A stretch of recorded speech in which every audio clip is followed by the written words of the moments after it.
So we're here today we're having a conversation about languages, of course, right? We're trying to, well, introduce ourselves. Why don't we take a second and just do that? If you guys don't have, if you have a minute, just in case there's people that are watching that haven't heard of Linguas Francas. My name is Amy. I'm originally from Seattle in the Washington area in the United States. And I founded the online language school, Linguas Francas, with Sam. Um, Linguas Francas is a completely online language school, so all of our classes are via the internet. And we both are multilingual. We speak multiple languages. So the focus of our school is on helping others understand how they can learn languages based on our experiences becoming multilingual. So we're very excited to be here today with Ruben to talk about the ways our experience learning languages and how we've been able to take that experience to the benefit of others. For sure. Very well said. So yeah, Amy summarized some of why I formed this company with her. The two of us, and actually Ruben as well, met on a Fulbright in 2014 in Brazil, which was a really great experience. We learned a lot. And it inspired these new kinds of ideas. We saw so many students who really wanted to learn English or other languages, but didn't necessarily have the access to the tools they needed. So that inspired us. So something I really believe in is if anyone wants to learn, they deserve to learn.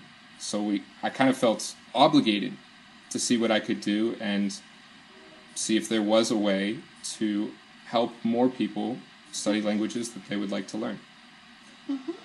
So I'd say, yeah, that's more or less what Linguas Francas was formed for. Ruben, would you like to tell us about Linguistix? Sure, of course. Yes. Well, of course, I share in the love of languages like you guys do. I've had a chance to do some traveling as well, and always trying to get the language down, and at least a little bit. In particular, I personally always have tried to sound like as best I could imitating the people's accents. So I always try whenever I went to Spanish-speaking countries, even if I felt like I was imitating them, I would try to just do my best, or sorry, if I felt like I was making fun of them, I would just do my best to imitate them. And I later realized how how important the idea of pronunciation was when learning a foreign language. And I taught English for many years and always try to work it into the lessons. I always thought that giving off a first impression was such a big part of language learning, or at least the experience, traveling and feeling like you're doing well, that you're speaking the language, actually speaking the language, and not just kind of going through the motions or being understood. And so I've taken English lessons to a specific, I guess, focus, which is now pronunciation. I help many people who are trying to develop more skills to, I guess, develop a more natural accent when it comes to speaking English. Also Spanish, Portuguese, and even Hebrew has been the most recent one. So if anyone's interested in learning more about pronunciation in particular, I spend all day, every day thinking about it, trying to help many clients. They're all almost all adults. I'm sure you all have experience with accents, whether they're your own accents or the accents of a friend or colleagues trying to speak your language. Those are always fun to hear too. So we'll talk more about that too as we get into kind of getting to know our experiences. Let's talk about that for a second too. I guess for you guys, I'd like to just ask how much people ask you about pronunciation, or if they ask you about certain aspects of language in general. How do you go about maybe creating material for your lessons? So I would say it really depends on the student. We try to make all of our lessons the best they can possibly be for the particular student that we are working with. So some students have a great knowledge of grammar, but they have a lot of trouble with pronunciation, and it's something that really slows them down and makes it difficult for them to move forward in the language. And so when that happens, we absolutely spend entire lessons sometimes, working solely on pronunciation. I would say it's not the primary focus of our company as it is yours. It is a focus, but it is one among many aspects of language learning that we find very important Sure. and relevant. So, I mean, it's difficult because some people at times can feel like, oh, well, you know, they can understand me, that's enough. But it really depends. It depends on what your particular goals are in learning the language. If you want to be simply understood, then that's fantastic. But if you want to reach a certain level of proficiency, you really do need some extra training. And like you, we like to help students with that. Yeah. Would you like to add anything to that, Amy? Yeah, to add on to that, before working with a new student, we meet with them for a 10-minute pep talk, is the phrase we use, to talk with them specifically about their goals, why they want to learn English, are they doing it for their job, for travel, for personal reasons, and also to talk with them about the areas of English that they find most difficult, and also the areas of English that they find the easiest, so that we can start to tailor the lessons and create material for them that will specifically address what they're looking for. That sounds great. I know that when I'm learning a language, I have specific goals too, and I want to, address those in particular. And even if they're not about pronunciation, I still, so it's nice. It's a nice aspect of your course that that pep talk seems like almost like you're in a sports team and you're just getting ready for the big game. That's right. That's the idea. We're getting ready for the day. It's true. I mean, another thing that we find very important is inspiring confidence in our students. And that was kind of what inspired the term pep talk, because it's all about, bringing courage to our students who are a little nervous and maybe don't feel as comfortable speaking, even if they know the right answer, even if they think, oh, maybe this is right. If they don't have the confidence necessary to take that risk and be willing to make a mistake, then it's so much harder for them to continue to move forward and improve. So now let's flip this question around a little. So Ruben, do you by any chance teach things other than pronunciation, in addition to pronunciation? I try to make sure that most students know when they start with me that our focus is. I also meet with students beforehand and kind of talk about goals, but I just I know that the students that I'm working with are more interested in, let's just call it like the last 15 or 20% of the language. So it's not necessarily limited to pronunciation, and because when you think of pronunciation, you think of like, okay, well, maybe like the TH sound in English, that's really hard to pronounce, but it really does go beyond just sounds, and it has more to do with, let's kind of bring in terms like rhythm and stress and intonation and things that you might associate with advanced level learning, and it's not just pronunciation like we might think, oh, he needs to change one word or one sound. It's really kind of developing almost like the flow, understanding certain patterns and certain nuances that as native speakers we kind of take for granted. It's really hard to even isolate those to be able to teach some in some cases until you hear your student making the same mistake over and over, and then you say, well, I got to tell him or her what this mistake is, and of course that's what I do as well if you hear the same thing, but it's not the focus. It's not like today we're going to go over gerunds versus infinitives, or we're going to talk about some feature of grammar. It's never the focus. So it does get into some other fun things that I consider fun, but maybe most people don't.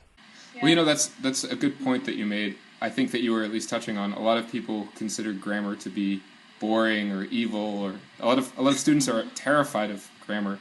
When, I think that there's something to be said for teaching a student what they want to know, but also there are plenty of ways of teaching grammar in fun ways. We make a point of doing that whenever we can as well.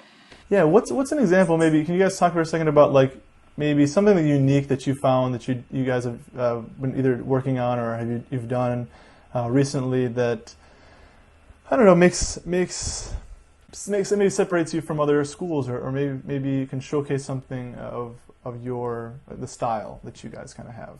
I think the most unique feature of our school is how personalized we are. We're very close with our students. We care about how they're doing, about their progress in English.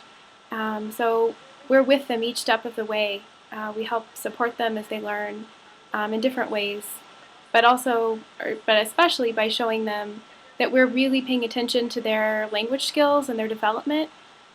We talk with them about what areas they'd like to work on, but we also identify areas that they might not have thought about before, to help them really make that next step. So working with them on their language skills, and also working with them, as Sam said before, on their self-confidence and helping them really build the skills to step up and speak and not be afraid or not allow their fear to get in the way of practicing and really making that leap to being proficient or to being fluent or whatever their language goal is. Yeah, it's nice to have someone that's there with you the whole time. And a lot of people don't have that. That's great. It's great you guys have that. I'd say another thing that makes us unique is we, as much as possible, we try to teach students how they can learn on their own, so that they're not simply just learning with a teacher. So they're not only learning in class, but they're learning on their own every day, as many minutes as possible of the day. And because of that, we try to teach them, well, how do you learn when you don't have very much free time? That's something that, well, me, for example, as a language learner, I'd say the most difficult thing for me in learning other languages is having enough time to devote to all the languages I want to learn. I love learning languages. It's so fun. And I speak 4, but I wish I could speak 10. And I wish I had the time to learn more languages. But over the years, I've learned some techniques, and I'm sure both of you have as well, to make the most of the time you have available. So we try to pass those techniques on to our students so that they can continue to learn even when they say, hey, this is a really difficult week, I don't have time to learn today, or I don't have time to take classes. Well, you can still learn English, even if you don't have time to go to classes. So that's important to us. That's a good point. And being able to maximize your time is something we all need to know how to do, and not only that, but having a good memory, and I'm sure what you're talking about, examples are helping with all those areas of our lives, whether it's time management or memory or just resources that maybe you guys share with your students about where they can go to practice on their own. Those are great tools, and we can't forget to apply them as much as we can. Obviously, we're all busy. We all have those weeks that you were talking about, but it doesn't have to make 1 week turn into a month, which turns into more time. Of course.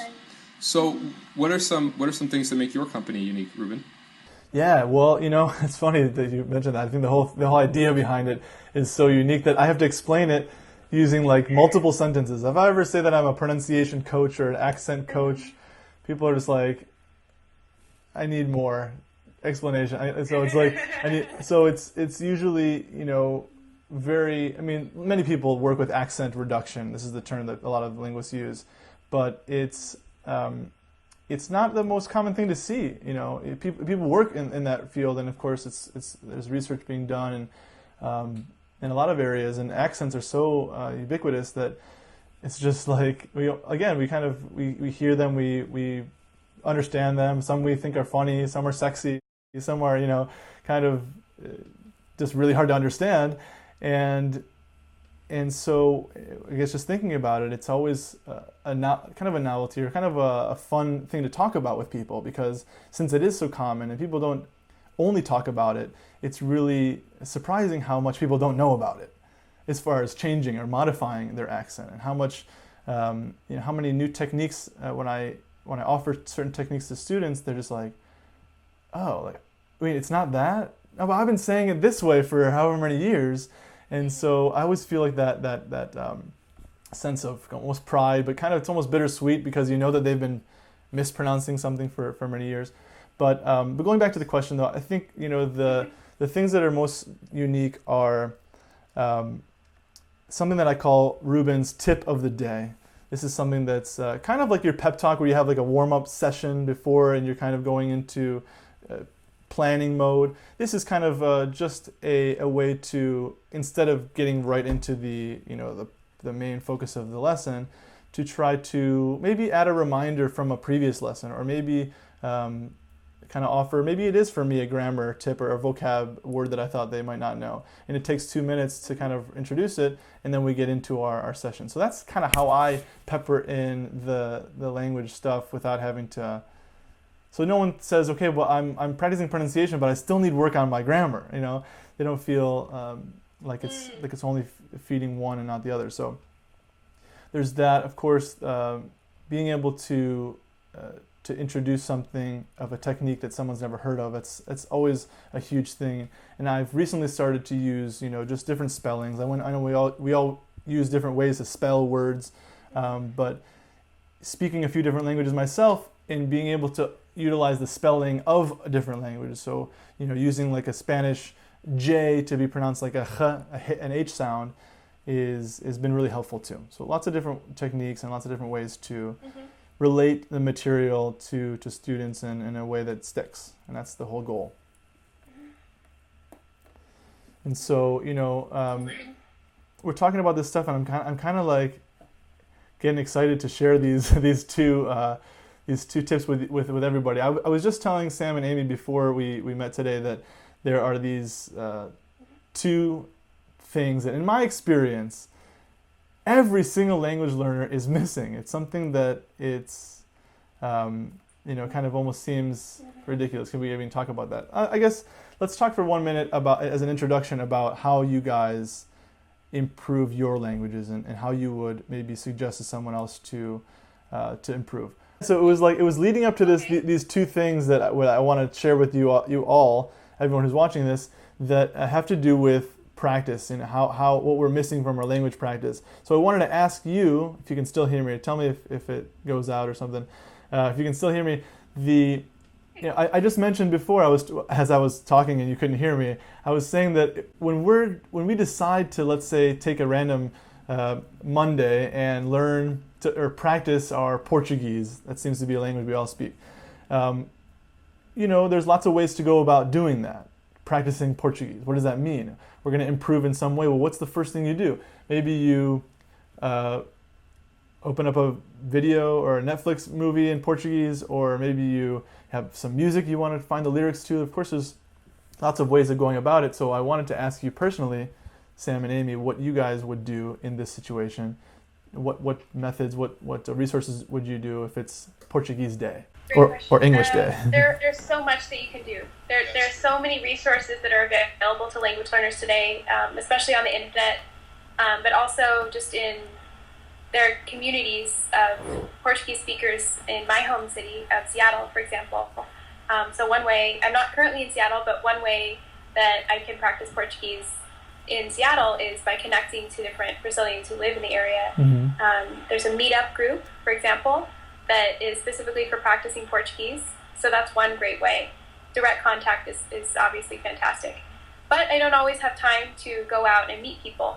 So one way that I can practice easily at home by myself is listening to music, watching videos, something that easily, when I spend a while without practicing the language, one of the first things that goes for me is getting accustomed to the tone and the rhythm of native speakers having a conversation. So I find it's very helpful for me to listen to movies and TV shows, those kinds of things, just to get back into the rhythm. Reading as well. Reading is fantastic. Reading newspapers. One technique that really helps me as well is listening to either a TV show, radio, podcasts in Portuguese, and repeating a sentence myself that I hear and recording. So sure. I can compare my pronunciation, what my voice sounds like to the person who originally said the sentence. That's a great way. But there's so many resources that they're honestly, and it seems like an unlimited amount of ways that you can practice. Sure. Sam, what would you do if you had a Monday where you said, okay, it's Portuguese Day? What's step one for you? That's a good question. Well, a lot of the things I would do overlap with what Amy was talking about. I would say not pretty much, every single day, I would say 360, let's say 364 days a year, Okay. maybe I miss one every now and then, I listen to podcasts while doing household chores. Okay. Washing dishes, cooking, anything else. That's one thing that's a given, no matter what, that I'm listening to podcasts in a language that I either am learning or maintaining. Yeah. And another thing that's very frequent and common, there are a lot of little things actually you can do, like putting your computer and phone and other devices into the language, which can be really frustrating at first.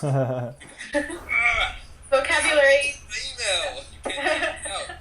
But then, once you learn it, once you're forced to learn it, you do learn it, and you're fine. And then it's not a problem. And then you don't even think twice about it. You just click the right buttons and you have no issues. Right. And other than that, in terms of kind of focused study, I would say I read a lot. I look up words I don't know. Mm-hmm. I watch movies, and I also all the time when I'm listening to podcasts. Sometimes I'm washing dishes and I'll stop to quickly find a towel, dry my hands, look up a word that and if in terms of actually speaking as much as I can, I speak to native speakers. So I'm from Providence, Rhode Island, and I grew up in the southeast of Massachusetts, which has a very large Portuguese-speaking population as well. Oh, that's nice. So that helped me learn Portuguese as well. And yeah, with the other languages I speak, it's either easier or more difficult, depending on which one, either easier or more difficult to speak with native speakers. But that's a great way to improve your language skills as well. It can be difficult, though, for people who are farther away from these communities of native speakers in these particular locations. Well, sure. So that's one of the advantages of companies like ours. Yeah, of course, and we all know that there are also places for like language partners and sites for those kind of things that you can always do that from remote places as well. So, but that's good, and it also actually helps me introduce the first thing here. The things that you guys mentioned were fantastic. These are excellent tips to improve using TV shows and podcasts and songs and all that kind of stuff. But the great part about it, for the purposes of our lesson today, is that it does feed the two things that we're still missing from our language learning, which I'll tell you in just 1 minute. But building suspense. The examples that you gave, a lot of them are having to do with receiving the language. Right? Most of those resources, because we're not living in a foreign country, and many of you guys watching right now are maybe in your home country. That seems to be the best way. It seems to be to say, well, I'm going to watch a show. I'm going to listen to it. I'm going to read it. I'm going to look up the words. I'm going to kind of do that work on my own and make sense of it. Maybe learn some new words. Maybe write down the new words. Maybe practice repeating them. And that's also very, very good. But if I can put this down for 1 second, and I'll show you, because I did write this first one down at least. The first thing that we are missing from our personal practice, I'm going to hold this up so you guys can see this. Number one, if you can see this on the Skype, I can hold this back too. There you go. All right. That's perfect. Most students don't know exactly where they personally need to improve. You can see this. I'm going to elaborate on this right now. I'm going to hold this up as I continue to talk. We mentioned having lots of different ways and resources to practice. And we have a ton. We have countless ways of practicing. But we're talking about getting better ourselves. And not everybody has the ability to say, like you did, Amy, let's match my accent with that of this actor in the show. How does mine kind of hold up? And it's not always that easy. And I'm sure even for me, as I do this, it's not always perfect. And I never can know, is that where I need to get better? And so I explain this as you need to know personally, you as a speaker, Sam and Amy and I are all different in our ways of going about learning a language. And it might be the case that Sam's vocabulary is better than mine, and Amy's accent is better than mine. And I just have a strong grammar base. And it's just like, well, because we're all different, we all have different strengths, it's important to know what you're learning the language for. That's one thing. Of course, if you're a student, if you're in a university setting, of course you're learning English for a very, very specific purpose and to get into a university or to continue university. If you're using it to get a job, that's going to be kind of a different set of needs for your practice. If let's say you're not even working or studying, you just kind of want to learn it for fun, then what's the point of maybe studying the same thing as someone else who's trying to take the SATs or along those same lines?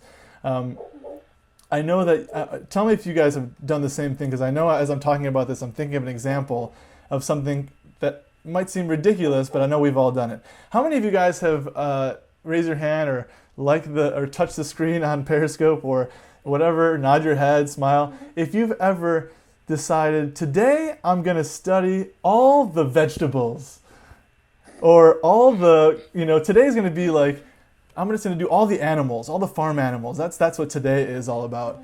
And then you think to yourself, that's a great way of building vocabulary. I think it's kind of silly, because how often do you reference farm animals or, magenta in your conversations? It's not always the focus that we need. So my solution to this, if I can even give you a solution, the solution might even be the second thing that we're missing. But I'll tell you something that explains how I solved this myself personally. And then you guys feel free to add or comment on that, and then we'll get to the second one. After the second or third language, when you start realizing how you personally learn best, right? Maybe you're a visual learner, maybe you're an auditory learner. And so you start using more of those resources. Say, I need to see it on paper, I'm going to read a book. I need to see it written down, I'm going to write the words down in my own little list. And so I started to pay attention to what words I use in English all the time, what phrases I say, what kinds of language I'm using, and who am I talking to in most situations.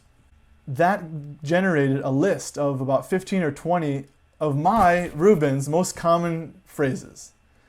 And so when I take that from English, the ones that I have from my native language, I try to translate those first. If I were to learn Japanese tomorrow, a language I don't know at all, the first thing I would do is translate those phrases.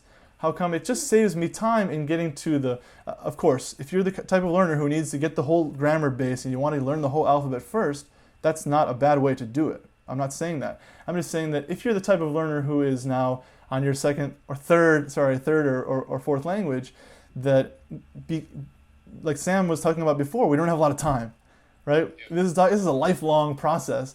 And so the sooner you can get to the language that you're going to use, this is what this is about, the better it is. The sooner you're wasting less time with certain vocabulary that you won't need. You're kind of starting with a base. And I also use that base for pronunciation examples. If I can memorize, let's say, the 10 sentences I'm going to say all the time, and I'm not talking about greetings. I'm talking about, for example, let me ask you a question. Just that phrase, or let me ask you something. Or one of the phrases I have on my list is, either way. Someone gives you two options, and you don't want to say, I don't care, but you want to say, tanto faz. The idea of it's okay. And those are the phrases that I find most valuable. Now, we have the first one here. Knowing exactly where you need to personally improve. And it doesn't have to be one area. It doesn't have to be, I need to work on this word. It could be a concept. It could be, but it has to be, the more specific, the better. Because then you turn on your computer on Portuguese Monday, and you say, all right, today I'm working on, the language that I'm using in a restaurant. I don't know, I often go to Brazilian restaurants, and I really want to focus on ordering, with a nice accent. So you have pronunciation and restaurant. For whatever reason, people don't know where that is. That students really do need to know what they need to work on, and it's very difficult for a lot of people. It depends, actually, I think it depends a lot on the particular person's learning style and personality type as well. Right. Some people just naturally are very observant of themselves and instantly know, oh, I'm doing this wrong. Maybe they don't know how to fix it, but they know it's wrong. So that's also something that a teacher can help out in. And I think it's important to keep in mind these kinds of things. So some strategies, like Amy was talking about, listening to recordings of yourself speaking, it's a great way to catch pronunciation mistakes. Oh, yeah. Also, if you watch native speakers speak, if you watch their mouths very closely, like sometimes I terrify my students by putting my mouth really close to the camera and showing them exactly what I do with it when I'm speaking. Doing these kinds of things can be helpful for students. And then you tell the student, okay, now you go ahead and do the same thing in the mirror or with the webcam so that they can see, oh, you know what, my tongue is moving to the left every time I do this. Well, that explains why I can't say that word. Right. Yeah. And then so they have to mentally think, all right, how do I not make my tongue move that way? And then you fix it. So. I completely agree. It is difficult for, I would say, especially people who are learning their first or their second language, or maybe even third language, because I think a big part of the process of learning your second language or your third language, if you're already bilingual, is figuring out what are the best strategies for you. You mentioned, are you a visual person? Are you more of a listener? Do you identify better in that way? So once you've taken that step in a second language and figured out the best strategies to use for that language, often it's transferable for another language, and you can use the same skills. Right. However, you mentioned a lifelong process. I completely agree. Oh, yeah. You start a language, you become proficient in the language, you become fluent, you feel very comfortable using the language.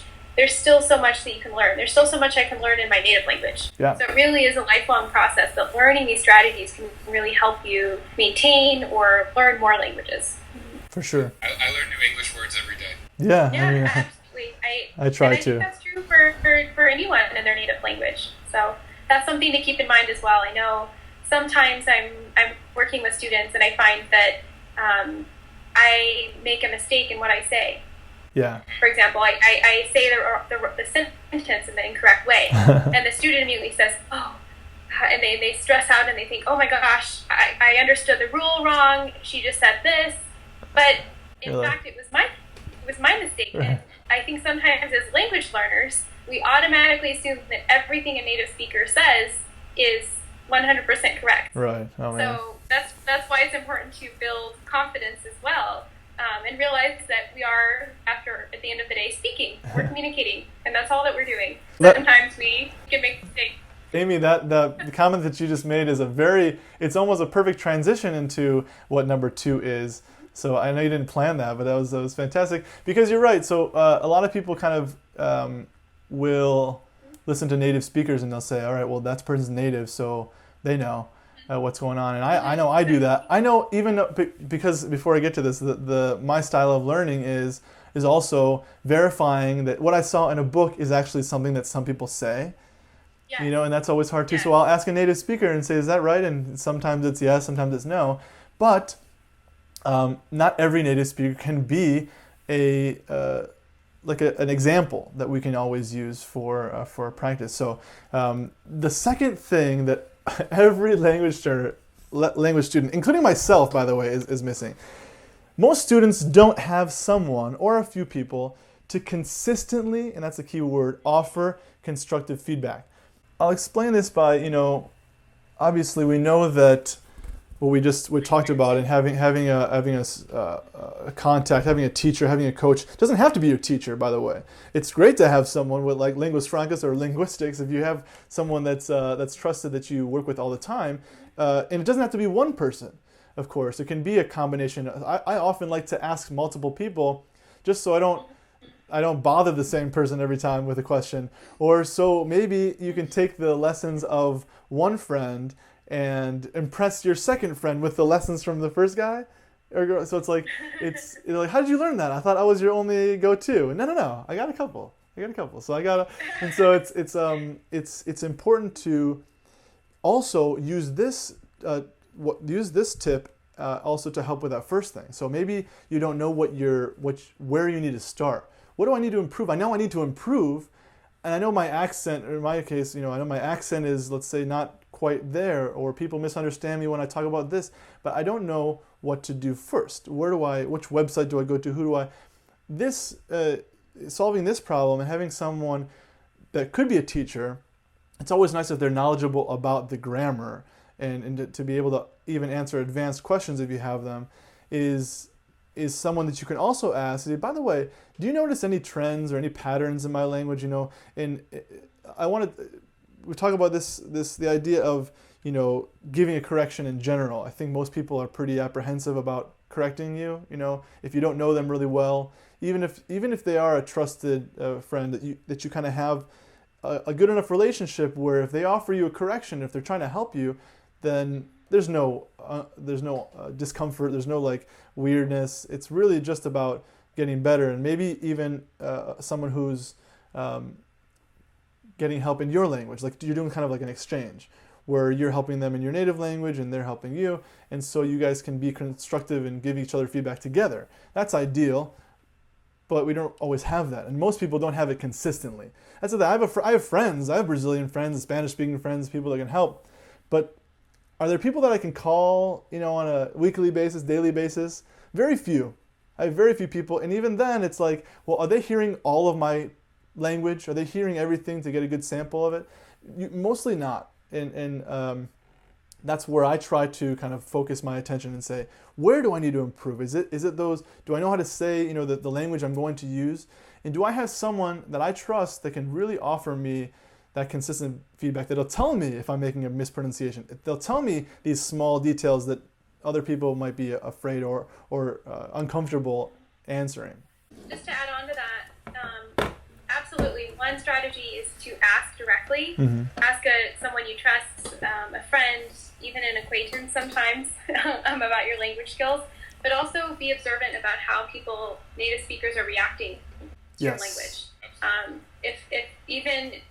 If obviously if they don't understand you, then that's a key that maybe you didn't communicate clearly. But also if they responded in a way that you didn't expect them to, even if sort of the body language that they give you after you say something is not what you expected. For example, maybe you wanted to say something positive and the reaction you got from them was negative. Right. That didn't come out like I wanted it to. That can tell you that maybe there's something you can ask about that, or maybe if it's not appropriate to ask directly in the situation, you can remember and research it later to see what in the word that you used wasn't quite right.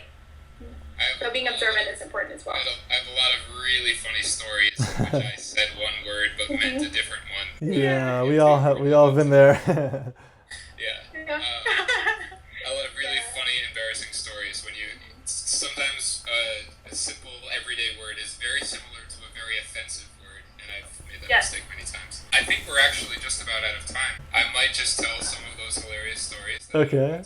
Next time. When Ruben inspired us with this title, I thought to myself, all right, if I had to choose two things, this is what they would be. And so I guess next time you can hear and I talked to Amy about this, you can see what Amy and I decide are two things that every language look at that. All right, I like that. And might not have. So there are actually four things. So you thought you knew something about languages. So you were the first two, and now you're here, 3 and 4. Oh, that man. will be next Tuesday at 4 Tuesday, September 22nd. Tuesday, September 22nd at 4 p.m. Eastern U.S. time. All right, we'll try to get some more people watching, and either way we can share the broadcast. And so if you don't get to see it, we'll have maybe a replay for you too. But thanks to everybody who's watching it now, and hopefully you're fans. If not already, make sure you follow Linguas Francas and Linguistix on Periscope and all the social media. And of course, tap the screen if you like this. If you're watching on replay, give us some love, lots of hearts. And it's been a pleasure to talk with you guys. I'm happy we got a chance to actually do this, and we'll be able to do this again very, very soon. I will watch this live feed and read all of your questions at the end, and we will answer them next Tuesday at 4 p.m. So make sure you attend. Well, looking forward to seeing you guys then, and take care. Great. All right, Thank you. You too. Uh-huh. Bye. Bye-bye. Bye, everyone.